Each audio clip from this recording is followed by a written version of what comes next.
Hello. Welcome What back. is this? The day of the Watanagashi Festival. What's this tippity-tappity typing? June 20th, 1982 at 1:40 p.m. Oh boy. If this continues typewriting, I want you to take it. Okay, it doesn't. Damn. I would, but I was kind of hoping it would. I thought it was gonna be like a report of some sort. Yeah, I was kind of expecting that to skip ahead and do like one of those post-mortem-y type things we've had. This is the day where everyone died. And then we cut back and be like, how did everyone die? Yeah, I do wonder, like, we still have so much time left in this arc, and we're clearly not getting it from Sadashi's perspective.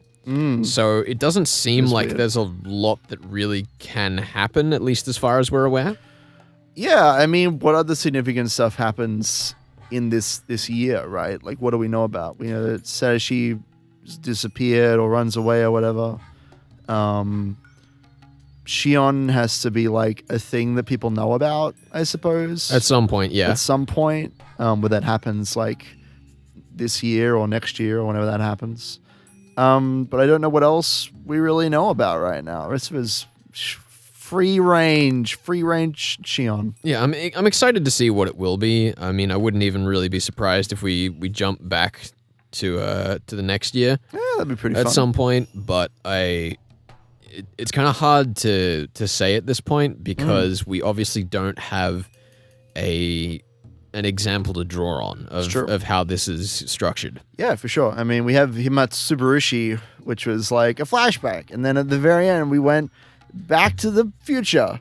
Dun, dun, dun, dun, dun, dun, dun, dun. So how do you know Back to the Future theme, but you don't know the Looney Tunes theme? Because Back to the crazy. Future is one of my favorite movie franchises, but I've never seen anything of Looney Tunes. You've never seen the Looney Tunes? I've never seen. That's insane. We can't be friends anymore.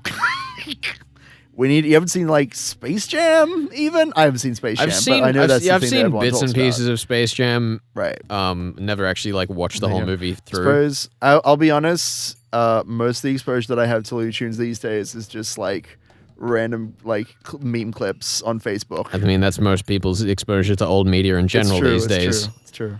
It's good fun though. Alrighty. I assume this is Shion still. I assume so. What was I doing today? Nothing in particular. Just sleeping. Nothing at all. Being depressed. I just wanted to play hooky. Damn right. I woke up in the afternoon.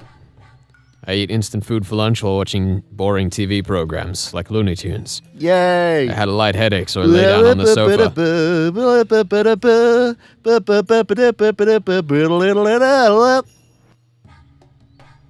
Is that the Looney Tunes theme? I hope so. Okay. It's the one that popped into my head. I had a light That's headache. all, folks. Had a light headache, so I lay down on the sofa. Wait, sorry. It's that's all, folks. There we go. There we go. I wouldn't wake up again if I went to sleep. Oh, no. Whatever. I decided to sleep. I'd already told Sis that Sadashi-kun had asked her to look after Sadako. I didn't have to do anything myself. I fell asleep, though. My head was aching a little bit. That would be all I'd have to deal with. You know, I do hope we get a payoff for the... this is how we're structuring this. June 20th, 1982. I do hope 5:02 p.m. I do hope we get a payoff for all of the hyping up of what Oreo is going to do when she finds out where Shion is. She'll give her a strict talking to. It'd be a real shame if that line didn't pay off. The aunt believed that all the villagers frowned upon her because her brother-in-law and his wife were pro-Dam activists. She surely experienced some fallout during the time of the dispute. But people had stopped looking coldly upon her, even though she assumed otherwise. She was paranoid, believing that all the villagers hated her. And so she decided to hate them back. Damn. Her attitude, of course, begot hatred from the villagers, and the situation became exactly the way she thought it was from the start. What came first, their poor relationships with the neighbors, Or the egg. or her husband's affair? Or the chicken. She didn't know herself. Her husband claimed that he got to love her because he was fed up with her attitude. I just had the momentary thought that Tepe is just like, I'm sick of you abusing these kids. I'm getting out of here. Oh, no. And then he comes back next year a changed man, and he's become the problem. He's become the hard ass that he needed to be to survive. Started wearing Hawaiian shirts and everything. It's true. That's how you get, like, real strong. I do love Japan. it. Like, you guys maybe don't see it as much in the comments, but people come through, like, a few weeks after the episodes have aired and will, like, comment a bunch of things that clearly other people have tried to, like, not mention at all. Right. So it's basically been unveiled to me that Tepe 100% definitely does have a Hawaiian shirt at this point. Come on, guys. Thanks to some suspicious I commenters. worked so hard Let's to keep be honest, that playing card your away reaction in the moment that we made that joke made it so obvious in the I know first what place. you're So it's talking not about. like it's Get not like out of here. it's Cut this. Nothing was obvious. It's not like I've been spoiled any more than I already was. But hey, I tried so hard to keep that playing card away from you that had Tepe on it. All right, oh, is that one of the cards? that's one of the cards. Nice. It was Dr. Irie and Tepe with his shirt. Yeah, it's a beautiful I shirt. still don't know what color it is, so It's I true. still have that to We'll come. find out at some point. I hope it's real flamboyant. We'll find out. I ain't saying nothing. I've already spoiled you enough, apparently. She in turn claimed that their relationships with the neighbors went sour because her husband had damaged their reputation. Only Satoshi was aware that both happened at almost the same time. Damn. Their quarrels had become a daily routine now. This can't be Shion, right? She wouldn't know this. Maybe this is Satoshi. Well, it would still be third person if it was Satoshi. I suppose it would be, yeah. You want to just take it neutral? Yeah, sure. Their quarrels have become a daily routine now. When the husband came home late, the wife would shout at him at the entrance. Satoshi wondered why they didn't get a divorce, their marriage being as rotten as it was. But he secretly knew the reason for that too. It was the fortune that his parents had left. His aunt had hidden their bank book and stamp and never allowed her husband access to them. So her husband would search the house for them. She'd find out he stole some money from her purse. This would cause yet another fight. Satoshi had never been aware that his parents had that much money when they were alive. After their death, however, one of his relatives told him. He was informed that his parents had left a large sum of money in some bank account. Satoshi couldn't understand why they had that kind of money because his family had been, as far as he knew, poor. It was because of the damn project. Got him. His parents probably got the money in return for their cooperation with the government. They had strived to get more villagers on their side, provide information to them and whatnot, etc. The money was probably compensation for their efforts. His aunt and uncle never had any intention to adopt them until they heard about the money. Wow. After someone from some financial institution. So this is like a series of unfortunate events situation. It very much is. Oh my goodness. I can't wait for Satoshi and Tsuruga to outwit Tepe in a series of hijinks, comedic hijinks. I know. Possibly involving a Rube Goldberg machine. Is that what the fan discs were? It's just Ryukishi's reinterpretation of a series of unfortunate events? I mean, that's what I think. One of them maybe. One of them isn't too far off. His aunt and uncle never had any intention to adopt them until they heard about the money. After someone from some financial institution revealed his existence, they appeared to adopt Sadako and Satoshi. The couple would fight every day. Eventually, Satoshi's uncle started spending more time at his mistress's home. He realized that he had no reason to return to his own home because it was a shithole, and also because he just ended up in a fight with his wife if he did. When he stopped coming home, Satoshi felt relieved. Neither their uncle nor their aunt treated the two siblings very well. Satoshi's aunt wouldn't have to vent her frustration upon them.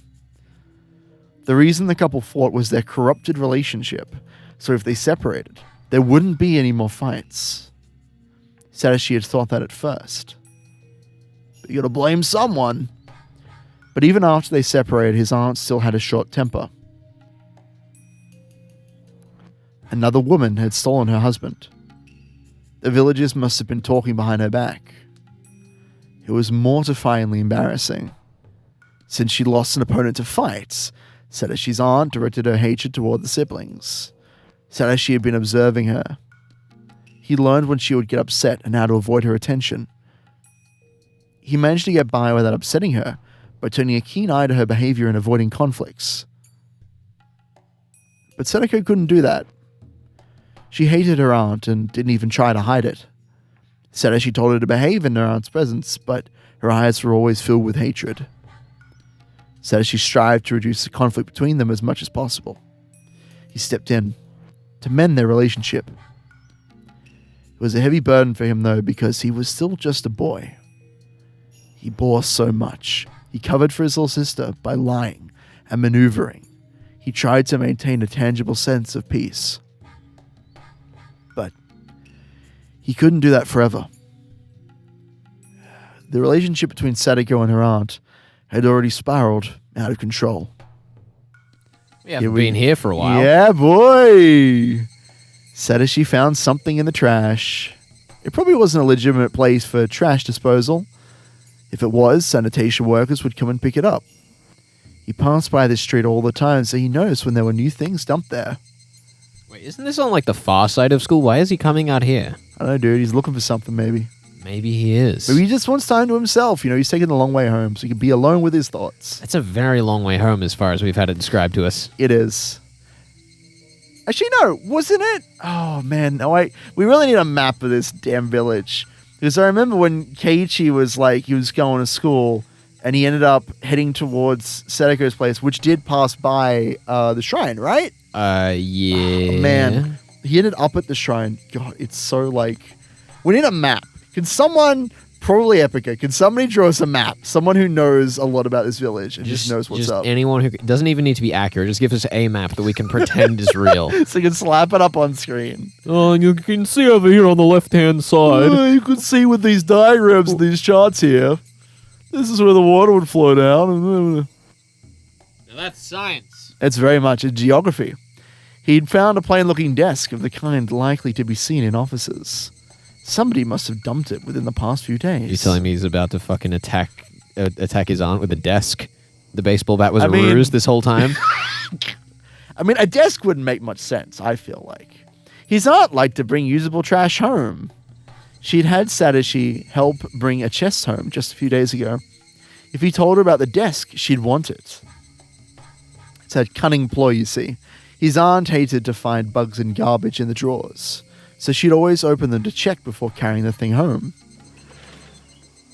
Satoshi opened all the drawers, all of which were empty. After that, he turned around and walked for about 5 steps. He was standing in a knee-high bush. There he laid something he'd been carrying all the time until today. But what's in the box? It'd be very hard to find unless he specifically knew it was there to begin with. This is very suspicious. Looking satisfied, Satoshi looked around for some landmark to remember the place by. We're about to fucking unveil that it's the Colonel Sanders and it was actually He's hoping. Satoshi that stole it. June 20th, 1982, 5:51 p.m. 49 minutes. I've already forgotten what the other ones were. It was 140 and 502? That sounds about right. Yeah, 5:02. Oh boy, it's Mion! Hey, old pal. I see you showed up again this year. Better get ready for us. What? It's the old storekeeper. Oh, you're right! Oh, you're as peppy as ever! Oh! Is she a newcomer? Uh-huh. This is Renner Yugu. Yay! Don't underestimate her. She's good. No, I'm not. Nice to meet you. Yo. Yo, you too! I brought all kinds of prizes this year's. There'll be a real battles to wins, you sees. Hey, tries and takes the balls if you can with you. Do you reckon one of the people in that shot there has played Higurashi, spotted themselves, and been like, oh my god! I mean, I had to assume so. Like, if you knew that a novel or a movie, well, even a movie was shot in your town and you're in the background of one of the shots, you go and watch that movie just to see yourself. Well, we don't even know if this particular photo was taken in whatever I've drawn a blank on the name of the town right now. Shirakawa-go, that's right. That's the one. Yeah, I don't know. Maybe they're all taken in different places. I know he did a lot of globe shopping for some of his other works. Globe shopping? Globe shopping? Globe shopping. He went shopping for globes and took pictures of the globes, and you could see little tiny people on the globes. That sounds about right. That's how he made these images. Renner tends to dote on cute stuff. Basically just described Google Street View. Yeah. I'm just saying, Rikushi uses Google Street View. That's how he makes his game so quickly. I've had this one channel recommended to me constantly at the Yes? moment. It's called GeoGuessr Wizard. What? What is that? If you're into that kind of thing, absolutely go check it out. But I do not understand the appeal of watching someone else patrol around Google Maps. Like, I guess if they were like really, really good at geography and you were learning stuff from them, it makes sense. There's a game like that, isn't there? Where like GeoGuessr, that's... Oh, you're right. Yeah, it is GeoGuessr, isn't it? Yeah. I remember now. I played that once. Yeah. I think you trashed me. We destroyed you because I lied to you about did. Dubai being close to the ocean. I was like, Dubai, where is this? Over here in Japan? Who knows? It's terrible. Yeah, that stuffed animal looks like just her type. Whoa. How? So cute. I want to take it home with me. Hey, the booth isn't open yet. Woes! Stop it, Renner. He says the booth isn't open yet. You can run him into the ground once he opens it up. How is mine? I'm taking it home. Yeah, they get fucking told. Yeah, get wrecked. Renna lost her marbles over the stuffed animal. Everybody laughed. Everybody except Sadako. Porque? She was standing by herself, some distance from the crowd. Her eyes looked dull. Meep. You know, Star. I guess, I mean, we've maybe addressed this. I feel like there's a lot of stuff that we address just because of how long it takes to record this show. Yeah. But We repeat ourselves almost as much as Ryukishi. that's sad, but true. But, like, you know, even though clearly next year Sadako is in, like, a lot better place by the time we get around to the festival, Yeah. like, still, this is her last experience with the festival, so even when she's going, like... Yep. It's I mean, her parents died around the same time, and fucking... Yeah. her entire family just keeps getting killed off and disappeared around the time of the festival. You know? Like, that's totally skimmed over in the first two arcs because she does come to the festival with them, Yep. but, like... Yep. It's fucked up. It's not good. It's fucked up. When's my turn? Oh, look, she looks much better now. What is it, Rika? She looks much better now. Rika walked up to Sadako, smiling ear to ear in an effort to cheer her up. Forget your worries today. Let's just have fun. Just imagining Rika doing, like, magic hands around her head. Whoa, let's just have fun. You don't want to buy a dance stick. You want to go home and rethink your life. Me. Sadako looked down at the death stick, realizing the toll that it had taken on her family. Even if she got to have fun today. Can we just get Ewan McGregor to voice Rika for the rest of the show? Do we have the budget for it? I don't know. He'd probably do it for fun. I reckon he would. Seems like a cool guy. Yeah, he seems like he'd be in a Higurashi, right? Yeah. Her circumstance at home wouldn't change. Sadako, your evil aunt isn't around. Talking in epithets here. I know that. Me. So, why don't you have fun? Nipa star. This is like extremely slow paced. Like even the scripting is very slow compared to normal. The scripting is slow, the speech is slow, and the music is like, it's not the kind of music you expect from the festival scene either. It's very like off-putting. One of the things I've said for the longest time is this is my favorite thing about how Ryukishi does his music. He will play music for what he wants the scene to convey rather than what the scene would at face value. Absolutely. And I love it so much. Yeah, it's definitely something that's missing from the anime. The anime is very like in your face about what it wants, of what's happening. But yeah. Nipa. I'm a bit more conscious now that I'm facing across from you doing the dumb motions. It's fantastic. He's so self-conscious he forgot to do a star. Oh! Didn't I say star? You didn't. I did the motion though. I didn't say star. Nipa star. Nipa star. How did that come through? Very loud. Good. Sorry, but I don't feel like it. Nipa star. Could you please leave me alone? Nipa star. Me. Why aren't you smiling? Sadako sulkily glimpsed at Rika. She gave her a look, as though she wanted to say that Rika should know the reason. Even if she could have fun today, nothing would change between her and her evil aunt, no matter how fun the festival was. Once she went home, her aunt would be there. The aunt would find something wrong with Sadako, get mad and shout at her so loudly that the neighbors would hear. How could she have fun even just for today while knowing all that? Sadako didn't say that out loud, but her eyes betrayed her emotions to Rika.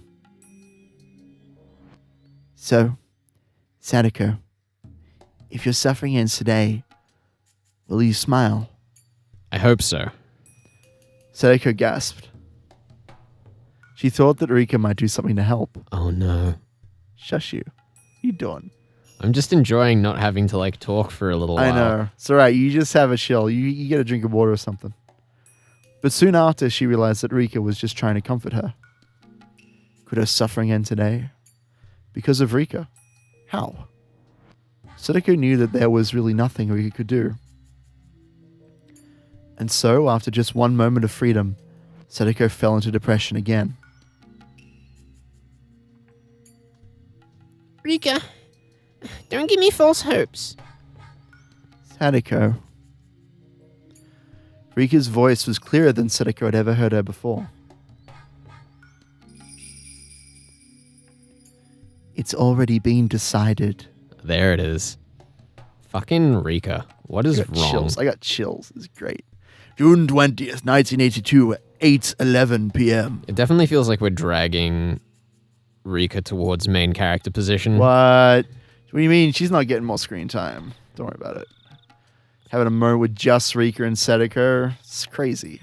It's it's not even that. Obviously she's getting more screen time, but her screen time seems to be carrying across more and more thematics. Yep. She has more weight in the story, it feels like. Yeah, for sure. Satoshi snuck out the window after supper. He heard the distant ruckus of the festival. The festival would end at 9 p.m., so he better fucking hurry. After the Watanagashi ceremony, there was going to be a raffle drawing. I mean, come on, Ben. We've already learned that it will only take 1,500 seconds. I reckon Sashi could do it in 1,400. Really? I'm just saying, yeah. Well, that means he's got plenty of time then. He doesn't need to worry about it being 8:11. He's been practicing longer than KG has, alright. He's been playing baseball, you know? You're right. He ain't their pitch hitter, but he's got more than KG's got. I'm just saying. Are you suggesting to me that Satoshi had this all planned out and was going to baseball purely to practice? That makes sense to me. It makes sense to you. It doesn't really sound that far-fetched, let's be real. It's not that far-fetched. So, there were two types of people in Hinabizawa. The people who would go home for dinner, and the ones who would stay until the raffle was over. Either relaxing at home or still at the festival. There were only those two patterns. On top of that, there weren't many neighbors in the vicinity of Satoshi's house. As a result, he found nobody on the streets. On that night, the small village seemed especially desolate. Satoshi knew it was going to be like this, but he would keep worrying until he saw it for himself. He was barefooted, but started running without hesitation. He felt as though he'd become a wild animal, running on his bare feet. He got the impression that he could run faster than usual. Not only his running ability, his vision, his hearing, and his sense of smell.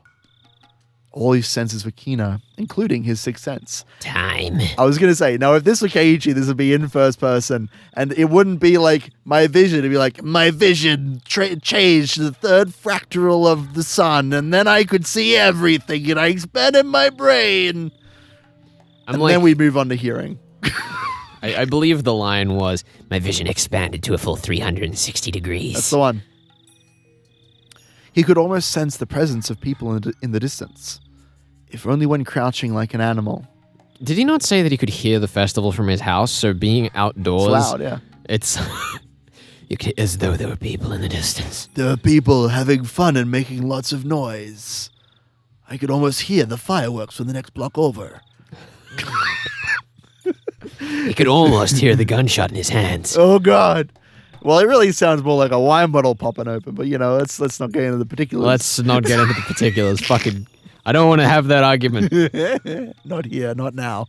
It felt strange, as though he had stepped into another world. Oh, no. He'd been feeling tense and anxious until today, battling with his own fear. But now he felt as though he had metamorphosed into a different person. He's a fucking animorph. He's Keiichi Maebara. Oh my God. Here he comes. Can we get that? Can someone do that animation for us? June 20th, 1982, 8:37 p.m. All right, everyone, I'm going to explain how the raffle works. Please gather around the altar. The festival had reached its climax. The raffle was going to start. This is not how I remember the climax of the festival going. Both the women who were dancing and those who were waiting for the raffle gathered around the altar. Because the raffle is something that we do every year. It's a very important part of the festival. Yeah, this is, I'm a little confused. This is I'm going to weird. be honest. This was the first time they'd held a raffle, apparently. It was a very ancient tradition that we started just this year. Who wins the innards? The planning committee decided to hold one from this year onward to attract more people to the festival. Maybe it doesn't happen. Maybe something goes horribly wrong. At first, the prizes were things the committee members had donated, but Oreo, not appreciating how pathetic they looked, had them thrown away. Had been thrown away. That was not the text. That was Ben. Oreo. I love you, old lady. All right, old hag. She had them thrown away. Oreo took the initiative and bought a brand new TV, a washing machine, a cooling fan, and other such things for the raffle. The committee wanted to keep it small initially, but it turned out big thanks to her, because she's the best. Fucking Oreo just drives into town on like an old fucking World War II tank. Yeah.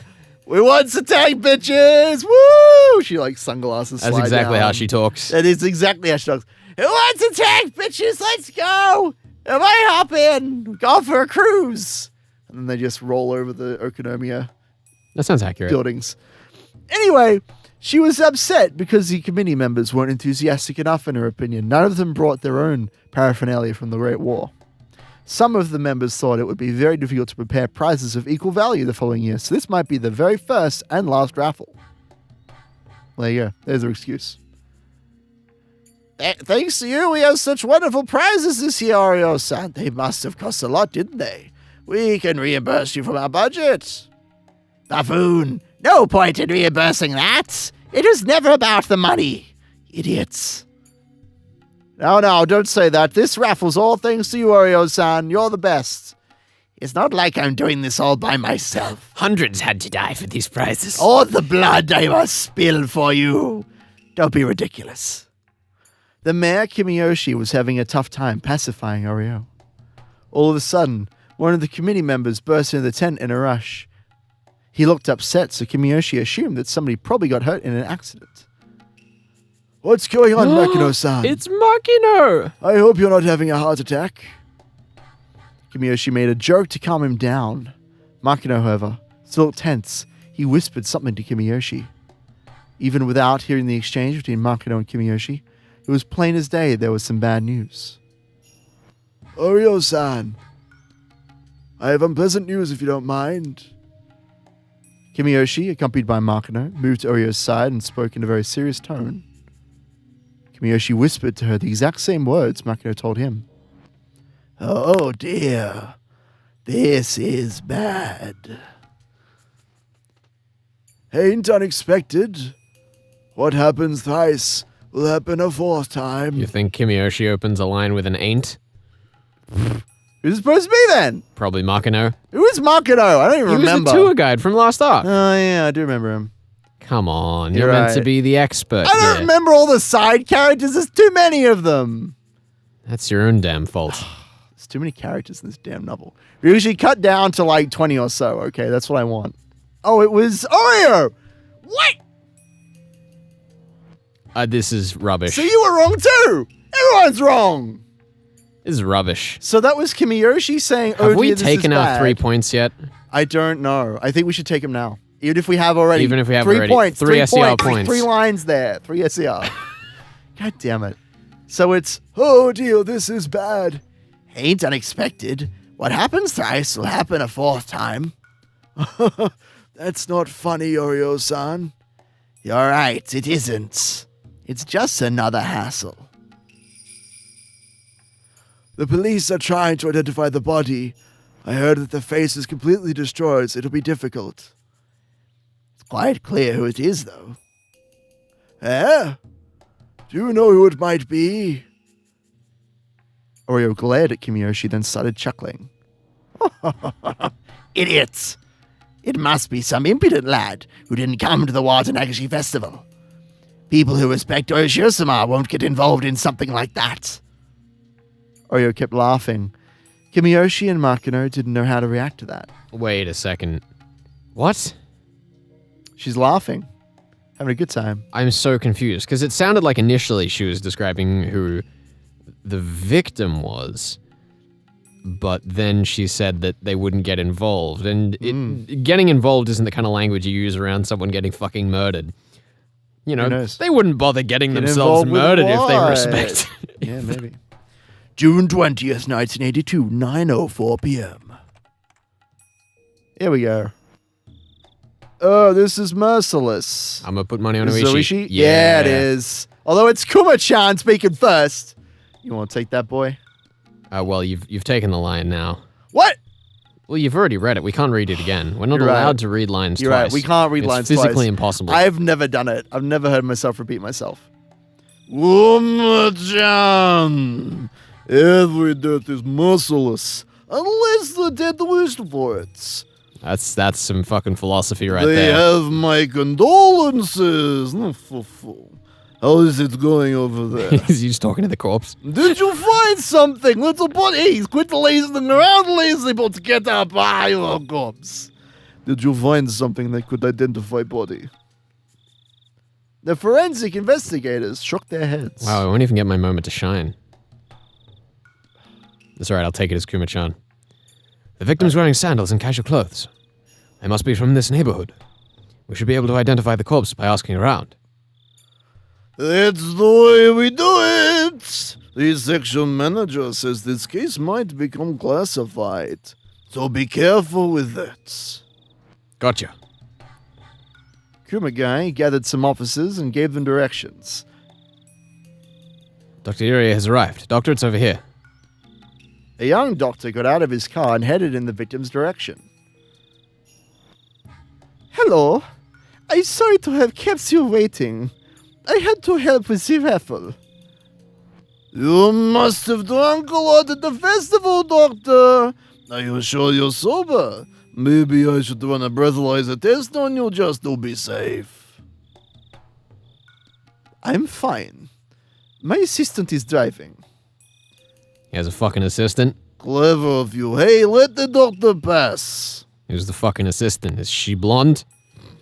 There was an area cordoned off with blue plastic sheets. An officer rolled up the sheet and let Oishi and Irie pass.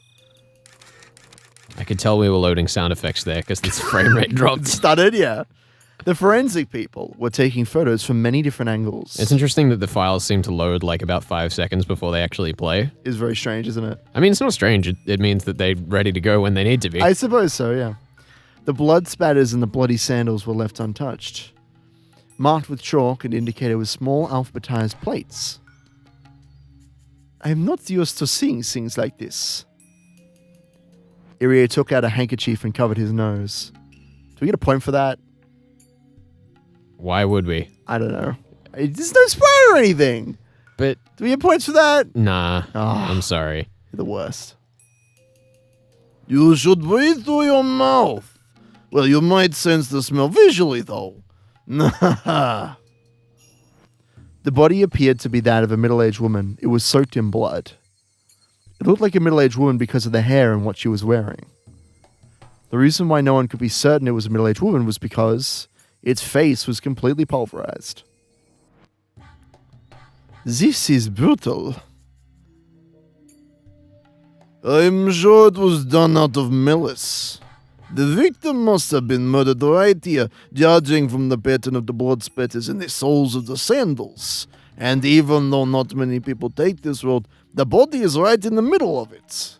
It's very unusual to see culprit who would bludgeon their victim until their face was completely destroyed. Also, can you look at their arms? Oishi put on latex gloves and lifted the corpse's arm. See? Spotless, aren't they? Are you saying that the victim didn't try to protect her head? That there's no signs of struggle? Right you are. I think the victim lost consciousness with the first blow. Didn't even need 1400 seconds. Took one. He's so much better at it. He is much more efficient than Keiichi. Then the culprit kept beating to complete the murder. The victim was probably lying face down at that time, judging from the stains on her clothes. The body is face up now. The culprit seems to have flipped the victim over in order to smash her face, even though by that point, her death was certain. Irie looked like he was going to throw up, both because of the putrid smell and Oishi's reasoning. What, he doesn't like accurate reasoning? I suppose not. Smashing the victim's face is clearly a sign of a grudge in my experience. It's a very profound grudge too. That means the culprit must be someone very close to the victim. I understand you didn't call me to resuscitate her. Doctor, do you know who the victim is? If you do, I don't have to waste time questioning the neighbors. Irie looked at the body once again. He looked away quickly and thought. Then, after a while, Irie left the investigation area without saying anything. I'm sorry. I don't know. Are you sure? Oishi smirked and looked into Irie's eyes, as though Irie was hiding something. I'm not hiding anything. That's a lie. That is a lie. I guess you're still under the influence, Doctor. Maybe you'll remember when you're sober. Let me know if you do. Oishi tapped Irie on the back. The doctor, saying he wanted some fresh air, left the scene. Kumagai returned. Uishi-san, the section manager's on the radio. The one in the first car. Irie lied. Nothing. Hurry up and question the neighbors. The victim must be from this area. June 20th, 1982, 9:39 p.m. Here he is. Oishi-san. I'm assuming that's Kuma again. I sure must be. Thank you for coming here this late at night. I know you have school tomorrow. I'm really sorry to bother you. Oh! He's just here. He's just there, you know? He was just waiting out in the woods. He went for a walk in the woods, you know? And now they found him, and now he could be a witness to this crime scene. This is very strange. This is very strange. This is a very weird scene. All right. Oh, wait. No problem. Where's your father? Fucking God. dead? What does he know? What does Oishi even know at this point? Oh, God.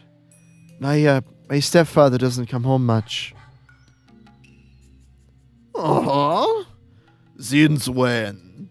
When did he come home last? I don't know. I heard he's living with a woman who works at the club in Okonomi or something. I don't remember exactly when, but I guess I saw him a few weeks ago. Do you have your father's address? No. He's living with a woman who works at the club. Do you know the name of the place? No. I know it's in Okonomi and that's all. What's your father's name? Teppei Hojo. Oishi signaled Kumagai with his chin, who nodded while taking notes. I'm just imagining there's like a little pointer that sticks out of Uishi's chin and waggles in various different directions, like the semaphore and stuff. I mean, obviously. He's obviously like half alien clone. Were your mother and father getting along well? I don't know much about that, but I don't think so. I see. I want you to tell me honestly, do you know anyone who might have been holding grudge against your stepmother? Please tell me if anybody springs to mind. I don't.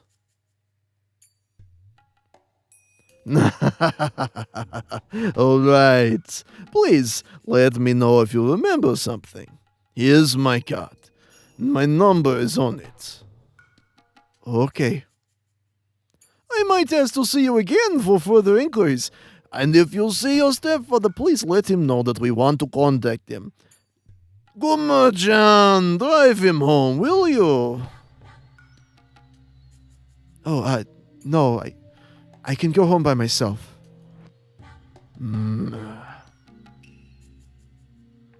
Please, let us drive you home.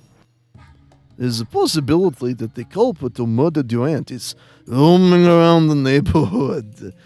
You might get hurt too. Thank you for your consideration. I'm fine. Satoshi tried to reject the offer, but Oishi and Kumagai insisted. In the end, Satoshi was forced to accept. Uh-oh. He turned around to leave, when Oishi spoke to him as if he remembered something he'd forgotten to say.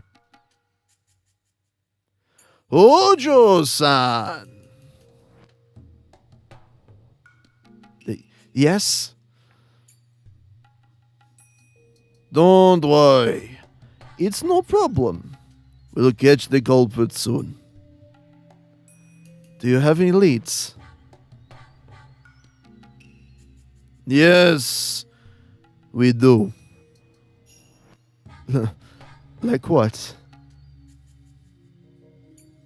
That's confidential. Ordinary people might think that Oishi was trying to cheer the poor kid up with a joke.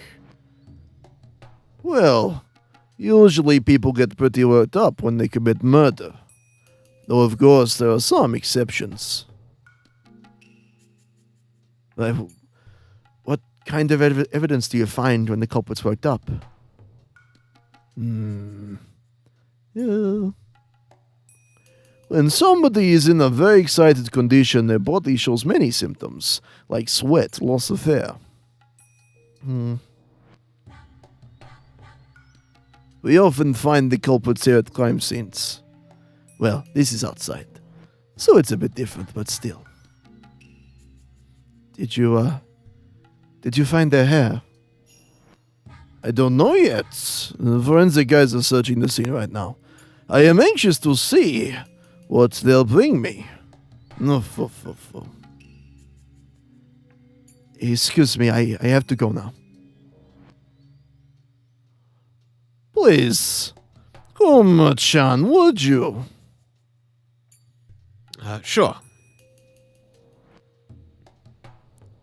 Oh my See you goodness. again soon. Fucking Satoshi teleported. He just disappeared in thin air. Bye, Satoshi. That's how quick Kuma He's an drives. alien. Damn.